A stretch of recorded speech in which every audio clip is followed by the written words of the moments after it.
So I'm going to bring him in 2 minutes early. Like I said, Abe Gordon from 92.9, he is on the Tom Coughlin schedule.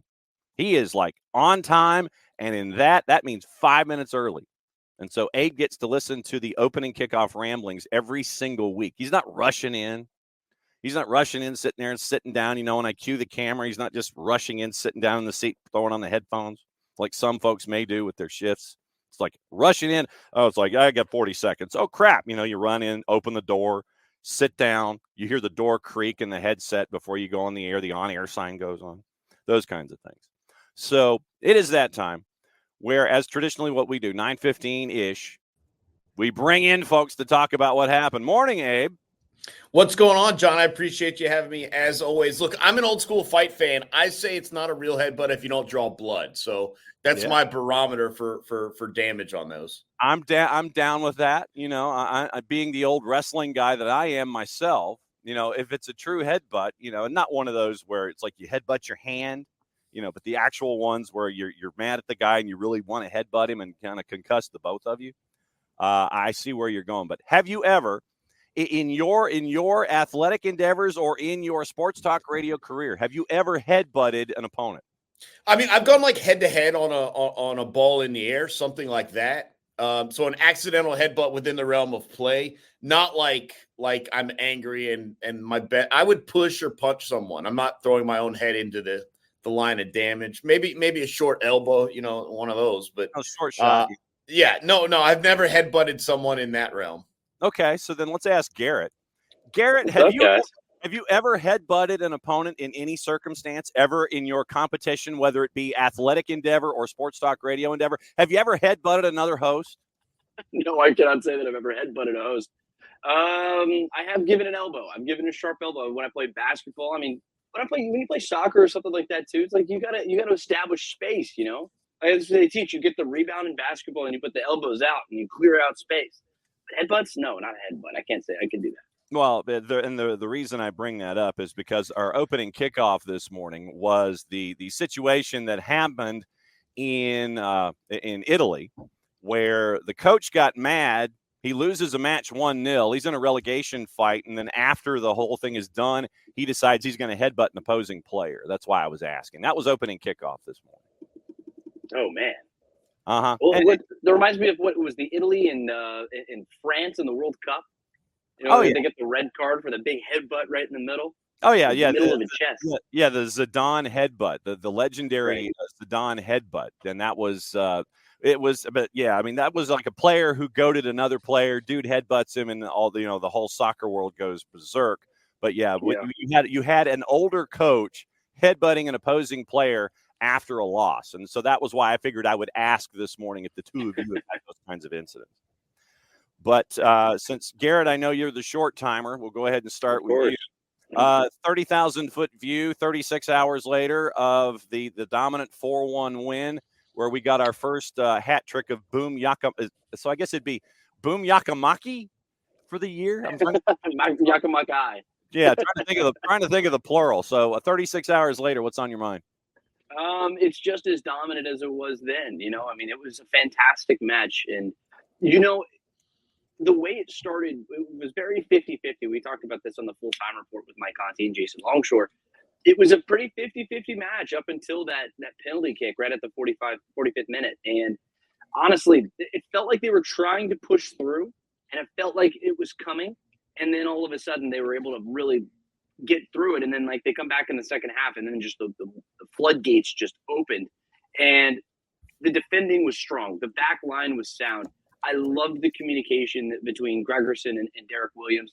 I mean, ultimately it was a fantastic match, and you could see the patience that the back line had pushing the ball forward, and they created opportunities for the attack. And honestly, Mike Conti talked about it. It's like the identity that the defense is forming right now is very exciting to see, especially based on how dominant we know that this attack can be. We saw that on Saturday. We also saw some really strong defending, which I think is just all signs pointing good for Atlanta United. All right. So, Abe, since Garrett has opened two doors this morning, do you want to go with the new guys in general, or do you want to go with the trident at the back and talking about Bartosz Slisz, Derek Williams, and the 6'5" lockdown free safety known as Steon Gregorson. Your choice. Yeah, and we talked about it heading into this game, and that was Carlos Heel, a one-time MLS MVP. And what are you going to do to prevent him from having an impact on this game the way you want Thiago Almada for yourselves to have an impact on this game? And I do think that triumvirate in the back did an outstanding job of defending him and more specifically preventing him from getting going, preventing him from getting the ball at all. And look, I know he scored late and he had a nice touch and a good goal, and that's fine. It's already 4-0. Your defense kind of shifted the mentality at that point. But he was relatively invisible through the important parts of this match. And that just goes to show you how they can focus in on a goal for a game and execute it. And the purpose of them in this game against New England was to prevent from Carlos Heel from having an impact. And they did that. And it makes you wonder how much more they can do of that against other team stars moving forward, whether it's, we're not going to say they're going to shut down Lionel Messi and Kellen Acosta. There are plenty of guys who you need to control to prevent their opposing team's offense from running. They did it against New England. It's exciting to see maybe how they can do that a couple more times this season as well. All right, so let me flip it to the offense, Garrett, and what we got to see and the relationships that we've been, fostering in our brains. You look at what we got to see with Saba and his activity on the right-hand side, coordinating with Thiago and Gigi, et cetera. You also have Brooks Lennon, who seems to be getting the relationships and the familiarity working. Obviously, we look at that one goal where Brooks is on, basically he's on the dead run. He pulls the air brake, as Mike likes to say, and then he puts he puts just enough touch on it on the cross, and Gigi powers it home with the header. The relationships, especially up the right-hand side offensively, this is what happens when you end up getting a full training camp with folks, and you can kind of sit there and go, okay, this is what you mean. Absolutely. And you talk about Thiago Almada, too, the way he was able to really come along strong in that second half of that first match against Columbus. You really started to see them settle in the second half of that one. But then it just went full throttle on Saturday. And a lot of that is just the way they're able to find space and play into that space and utilize it very effectively. Saba did an exceptional job at that. And it's not something that shows up on the stat sheet. It's not something that'll show up and people can point to it necessarily. But, he is one of the biggest reasons that we were able to see that third goal from Yorgos Giakoumakis. And he opened up the space for Brooks Lennon. And it's just that attack is so potent. And when you have guys like that who are able to play within that system and just occupy that space, it makes this offense just so lethal. And they're at their best when they're scoring goals. We talked about that during pregame specifically. If you score 2 or more goals, they're winning 81 matches all time. And they've only lost 7. It's overwhelmingly an offensive team. And that's just been the identity of Atlanta United for the last couple of years. But this year especially, they're going to be able to get out there in space. And a lot of that comes from the back. Brooks Lennon, the way he's able to play forward, that relationship that he has with those guys in attack, it's very fun to watch. It's a lot of fun, Garrett, Chapman, Abe Gordon hanging out with us as they always do in the A block here on your Monday for Reaction Monday here on the morning show here on SDH. So, Abe, let me ask you this. When it comes to the continued growth of the new guys, we mentioned Bartosz Slisz running 8 miles in match week 1. I don't think he ran that many in match week 2 because he was in more control. Derek Williams, who looks like Derek has, for the moment, taken the job, one of the center back spots away from Luis Abram, who was the favorite. He was the incumbent coming into 24. Derek Williams has shown that you have that the veteran experience for almost being the Department of Redundancy department. And Gregorson, you look at the defense there. Once again, it's something that you can build off of. You put 4 on the board offensively. You lock down Carlos Heel, like you mentioned. And I think that once again, it's another week where that triumvirate, that triangle at the back and the spine, gets to learn each other and figure things out. Yeah, I mean, let's start with Derek Williams. That was one of our big surprises in the opening match. We really didn't know who was going to be alongside Steon Gregorson. And when it did get announced that it was Williams, it's like, okay, this is a veteran. He's played a lot of MLS matches. You brought him in for a reason. Maybe it was to start. But I don't know if we probably expected the performance to be at this level this quickly from him. I think we expected Gregerson to be very strong pretty immediately with his physicality, with his size, with his speed, the combination of touch, everything that he presents. But Williams has been a pretty strong revelation, and it doesn't work. Bartosz Slisz, Gregerson, it doesn't work if he's not competent at the back as well. So he's been probably as important as anyone in terms of adding to this team, coming in and shoring up a defense that we knew needed to be shored up from what we saw a season ago. And so he's been probably the biggest reason, in my opinion, that the team has given up just one goal each in each of the first two games. And obviously on that third or on that third goal there, he kind of started it from way deep down, stuck in your own end. So what he does will allow Gregerson, the better he plays, right, allows Gregerson to take more chances, because we've seen he can be dangerous moving the ball up the field on his own if he finds the space, but also with Slisz maybe abandoning and getting pushed forward and helping out in the attack. It all plays together, and I do think we saw growth from the first game against Columbus, and a lot of that has to do with Almada as well, getting the ball to his feet. Let me say this about Thiago Almada, because he's one of the guys that can be most frustrating for me, because we know what he can do. Okay. And sometimes there are just games where you don't really see his impact until the 70th minute or until later on. That was not the case at all against New England. I mean, by the 25th minute, you were starting to see him be incredibly dangerous throughout the middle of the field. And when you've got him cooking early on the way that you had, creating space, making horizontal runs, stuff like that, it just feels like they're going to come at some point. And in this case, they eventually did, even though you were scoreless for 44, 45 minutes. When Almada's in the game early like that, it makes me feel like it's going to be a productive night. And that's on both ends, because they can't sit back and transition high, the opposing team. They have got to do everything they can to get the ball off of Almada's feet at that moment. And that changes how teams are able to attack you, which is then, like I said, going to boost what they're able to do in the back. It was a stellar performance all around. All right. I know, Garrett, you got to jump. So let me ask you, Purple Team coming up next weekend. What do you think?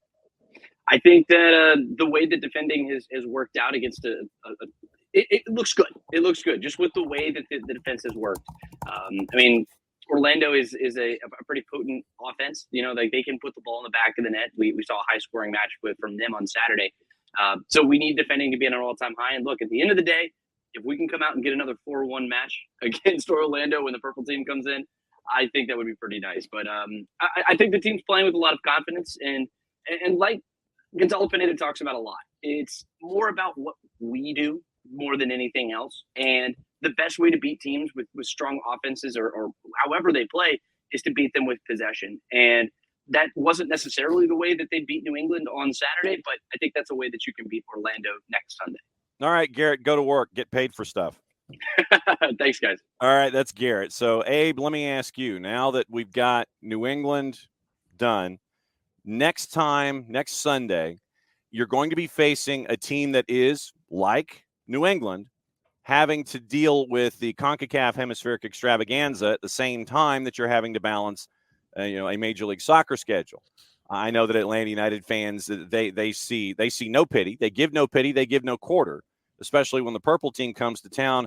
When it comes to taking advantage of these opportunities, this is another chance for Atlanta to continue to climb the table, having to sit and watch during a bye week.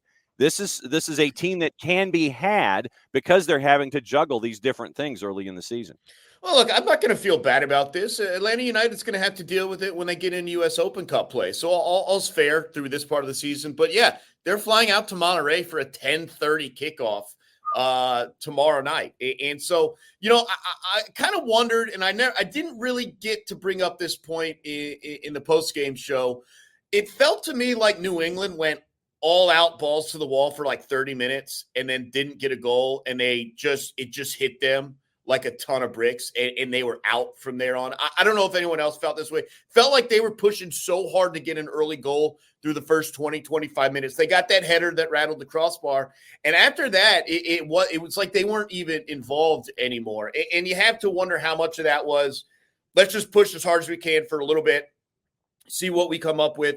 And if not, because of the midweek, because we have a return leg, whatever, then that's that. That's kind of how I felt New England played out. And I do wonder if it's a little bit more of the same. Orlando City, New England played a mixed squad, right? They kept Carlos Hill off the pitch in the midweek. I don't know if Orlando City has that option. And so this is, it's going to affect them. Like there's no doubt they're going to affect them. And this is a team that was a scoreless draw in the first leg. If they want to continue in CONCACAF Champions League, unlike New England, who got to 4-0, maybe they can play it differently in their return leg to Costa Rica. Orlando City's going to Monterrey, and they've kind of got to push all in if they want to continue, if they have any desire in this Champions. So it is not going to be a little bit of a mixed bag where they can save up for Atlanta United. They're going to have to play their first teamers, and that can only benefit Atlanta United. There's no doubt about that. And then just in general, 67,000 fans, 4 goals, including Yakimakis' first Atlanta United hat trick. You're returning to the scene of the crime on Sunday. You just have to feel good. And we talked about it, John. I felt good even with the 1-0 loss to Columbus. You saw the momentum in the second half there. That picked up. It took a while to pick up a little bit, but that picked up in this game, the win over New England. And I expect it to continue being pushed forward. It's an opportunity with Atlanta United. And I know you got the Toronto trip lingering. Toronto's one of the big surprises early on here in the season. But then you've got Chicago back at home. You've got an opportunity to really jump up the leaderboard here, the standings, the table, whatever you want to call it. You've got a big opportunity, and nothing less than 3 points against a rival in Orlando City is going to settle for me. Yeah, I was there with you. My fear, the way that Caleb Porter was having to juggle his schedule, is that if they got an early goal, so let's just say for the sake of argument, if that Shankalai header that hit the crossbar went in, then from that moment on, Caleb Porter was going to take the entire Laredo garage of MARTA buses and figure out a way to park them all in front of his keeper from that moment forward. And it was going to be a painful watch for folks if you were following Atlanta United, or even if you're, if you're even a fan of the Revs, you get that early 1-goal lead, you're having to go in the midweek and you're having to hit the road and take care of things, even though you got a 4-0 lead on Alajuelense. You're going to pack it in, and it's just going to be a slog to get through it. That didn't happen. You end up getting what happened in the 44th. But my fear obviously was allayed with what happened late in the first half. But, yeah, that was in the back of my mind, is that if Revs get an early goal, they're packing it in and forget it, and you're just going to be banging away at a wall for however many other minutes you had. Unfortunately, for the Revs, didn't happen that way. Fortunately for Atlanta United, it did. No, I was with you there completely. Yeah, and look, and that in those situations, that's when you need an Almada with a wonder strike, and we've seen him have that ability, get a foul 24 yards from goal and find a way. But the fact that they didn't get that goal, it did feel like we were knocking on the door after that header. Yeah. And it took a while to get there, and then in the second half, obviously, it went crazy. And look, I'll be honest, this probably should have been a clean sheet. I think the defense took a slightly different approach. Once you get to 4-0, you start to pull back a little bit. And Carlos Hill has a nice little assist from his brother Nacho, and then you go after it. But I think the defense was already in a different mindset. Like Garrett mentioned, the possession. Technically, New England ended up with the game with a possession lead. I think a lot of that was in the last 25 minutes when you were already up 4-0, and you just changed how you played. You didn't need to attack. You don't need to get risky, stuff like that. And if you bang the ball down the field and make them slowly bring it back up, then so be it. And so the numbers, I think, are a little misleading from that aspect. But yeah, the one thing you didn't want to do, certainly at home, but anywhere, is concede early and then try to battle your way back into it against a team that is willing to sit down. And Garrett mentioned it. New England's schedule is brutal. Like they've got some of the top teams in the MLS, along with Atlanta United, coming in future weeks, along with the return leg to Costa Rica. And so that there was like a little kind of air of got to have this one sort of thing. And so I'm not surprised that they pushed as hard as they did, but they completely wound out of steam in that second half. And it kind of showed with as much space as you mentioned. Almada, Saba, Gigi was finding space. There was a lot of opportunity to counter Brooke Lennon. And a rare once in a while, Stian Gregerson got pushing up the field too. So, Atlanta United, I don't know if it was part of the game plan that they executed, but like if the goal was to tire out New England, then they executed that. And you would think similarly that's a plan for Orlando City. Yeah, and the funny thing is that you have the lead that you have, and then 25 minutes to go, you bring in, or 25 minutes in, you bring in a guy like Edwin Mosqueda, and it's just like, all right, hit it, just go straight into fifth gear, screw the clutch, just go ahead and jam it into fifth gear and go, and you're running guys like Mosqueda and Tyler Wolf and Jay Fortune up against a tired defense that's been having to fight it the entire time. And I think that you sit there and you make an example of folks and sit there and go, okay, here's something else you got to prepare for. We got to lead late. We're going to put the pedal down still, and we're going to bring in these guys, try and catch this act too. Yeah, this is a second unit that is dangerous. And you didn't even mention Tia Ray, who we've seen can put the ball in the back of the net too. This is a second unit that when you do get fresh legs, and look, you never want to take Giakoumakis out of the game, Saba with what he can do, but it is not like these are guys who are there to see out the score. I mean, these guys are looking for their own as well. And when a team gets down like that, and maybe not 4-0 because they're not pushing as hard to get back in the game. I think they probably knew New England at some point that this one's probably done for, but I mean, if you get one that's like 3-1 and they're pushing to get back into it, and you have these guys that are fresh legs ready to sprint forward, and you have all the space in front of them, they're going to get their fair share in those situations as well. They had a couple opportunities on Saturday. It ultimately didn't work out. Maybe that final touch wasn't quite there, but they had some opportunities.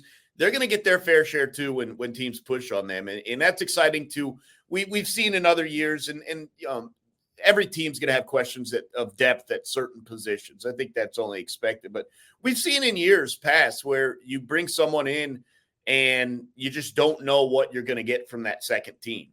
You just hope they can hold on to the lead and pressure a little bit, make sure the defense can't push too high, that sort of thing. I don't get that feeling with these guys. These guys are going to get their fair share of goals if they're playing the final 20 or 30 minutes of a match. All right, hit the promo for me. We got the Purple Team coming up on Sunday night, so go ahead and let everybody know what's going on pre and post. Yeah, it's going to be a fun one on Sunday. I think it's a 6 o'clock start time for us there with the pregame show, and we got the full-time report after a full hour afterwards. You'll be able to hear from Gonzalo Pineda, hopefully after another 3 points, a couple of player interviews as well. And then we're doing a roundtable with myself and Garrett Chapman, and we welcome back in the voices of Atlanta United, Mike Connie and Jason Longshore. We take your questions, so make sure to send those out as well, right there at Abe Gordon, along with the other handles as well. We'll have all those for you. But I mean, look, it was 67,000 people, John, and it was an incredible experience for my first, not my first Atlanta United game, but my first one from the press box. So an incredible experience that hopefully we can have a little repeat of on Sunday. I don't think anyone would complain if Giakoumakis has 2 hat tricks in a row. So we'll be pulling for it. 2 hat tricks equals a sock trick in lacrosse, and we know that they're gunning for it. Thank you, my friend. We'll catch up with you next Monday on a quick turn. You got it, John. Let's bring home another 3. What he said. So, Abe Gordon, as always, great to catch up with Abe, and when Garrett can avoid work for a block or two on Mondays. It's always great to have Abe and Garrett on in the A block to talk about the weekend that was for Atlanta United and to let you kind of become acquainted with them, because you only get to hear the voices. And so here on the morning show on Mondays, when we can bring in Abe and Garrett, and we can sit there and it's like, oh, we can put a face to a voice and continue to kind of discuss things and let things flesh out a little bit. That's what we're here for on Monday. So it's at Abe Gordon at GChapATL. It's Abe and Garrett hanging out with us here on the A Block on the morning show.